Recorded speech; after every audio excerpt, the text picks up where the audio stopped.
Leaving where I left off, we had a king, Aeneas, none more just, more zealous, greater in warfare and in arms. If fate preserves him, if he does not yet lie spent amid the insensible shades, but still takes nourishment of air, we need fear nothing, neither need you repent being first in courtesy to outdo us. Sicily too, how towns and flowlands, and a famous king of Trojan blood, Acestus. May we be permitted here to beach our damaged ships, hew timbers in your forests, cut new oars, and either sail again for Latium, happily, if we recover shipmates and our king, or else, if that security is lost, if Libyan waters hold you, Lord Aeneas, best of Trojans, hope of Iülus gone, we may at least cross over to Sicily, from which we came, to homesteads ready there, and take Acestus for our king, Aeolus, finished, and all the sons of Dardanus. Murmured assent. Dido, with eyes downcast, replied in a brief speech, "Cast off your fear, you Teucrians, put anxiety aside. Severe conditions and the kingdom's youth constrain me to these measures, to protect our long frontiers with guards. Who has not heard of the people of Aeneas, of Troy city, her valors and her heroes and the fires, of the great war? We are not so oblivious, we Phoenicians. The sun yokes his team within our range at Carthage. Whether you choose Hesperia Magna and the land of Sachin, or Rex in the west and King Acessus, I shall dispatch you safely with an escort, provision from my stores. Or would you care to join us in this realm on equal terms? The city I build is yours. Haul up your ships. Trojan and Tyrant will be all one to me. If only he were here, your king himself, caught by the same easternly Aeneas. Indeed, let me send out trustworthy men along the coast with orders to comb it all from one end of Libya to the other. In the case the sea casts the man up, and now he wanders lost in town or wilderness." Elated at Dido's words, both staunch Achates and Father Aeneas had by this time longed to break out of the cloud. Achates spoke with urgency. "My lord, born to the goddess, what do you feel? What is your judgment now? You see all safe, our ships and friends recovered. One is lost. We saw that one go down ourselves amid the waves. Everything else bears out your mother's own account of it." He barely finished when the cloud around them parted suddenly and thinned away into transparent air. Princely Aeneas stood and shone in the bright light, held and shoulders noble as a god's, for she who bore him breathed upon him beauty of hair and bloom of youth, and kindled brilliance in his eyes, as an artist's hand gives style to ivory, or sets pure silver or white stone of Paros in framing yellow gold. Then to the queen he spoke as suddenly as to them all. He had just appeared. "Before your eyes I stand, Aeneas the Trojan, the same one you look for, saved from the sea off Libya.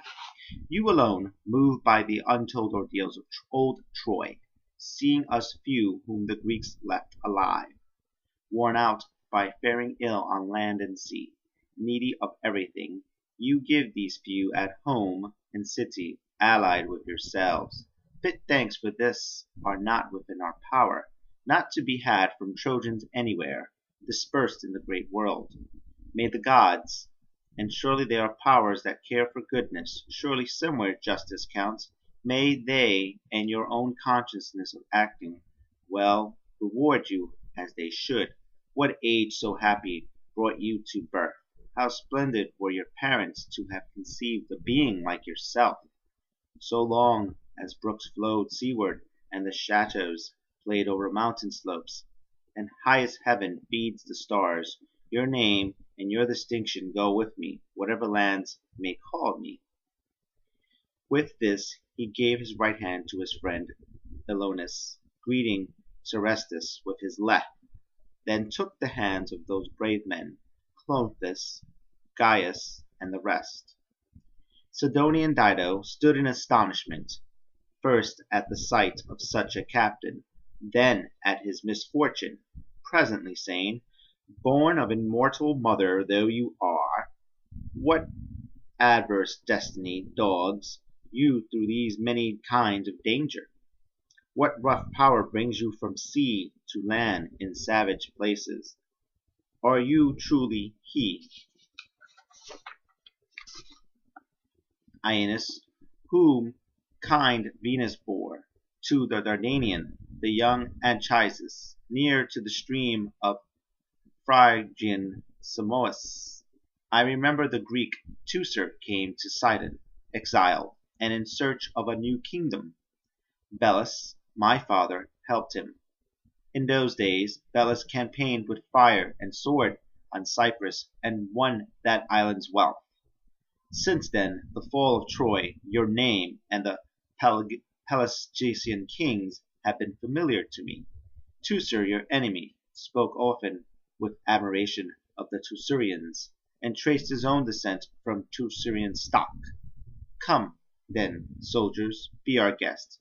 My life was one of hardship and forced wandering like your own, till in this land at length fortune would have me rest. Through pain I've learned to comfort suffering men. She led Aeneas into the royal house, but not before declaring a festal day in the gods' temples.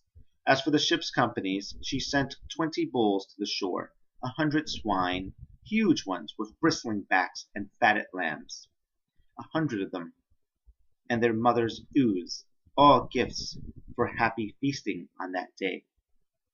Now the queen's household made her great hall glow as they prepared a banquet in the kitchens. Embroidered tablecloths, crowned crimson dye, were spread and set with massive silver plate or gold, engraved with brave deeds of her fathers, a sequence carried down through many captains in a long line from the founding of the race. Meanwhile, paternal love would not allow Aeneas' mind to rest. He set Achates on a quick mission to the ships to tell Ascanius and bring him to the city. Fond father, as always thoughtful of his son, and told Achates to fetch gifts as well, relics of Ilium, a robe stiff with figures worked in gold, and a veil woven round with yellow acanthus flowers, both adornments worn by Argive Helen when she sailed for Pergamum, and her forbidden marriage, marvelous keepsake of her mother, Leda. Along with these, a scepter alone, eldest of Priam's daughters, once had used, a collar hung with pearls, and a coronet doubled in gems and gold. Given these orders, Achates lost no time seeking the ships.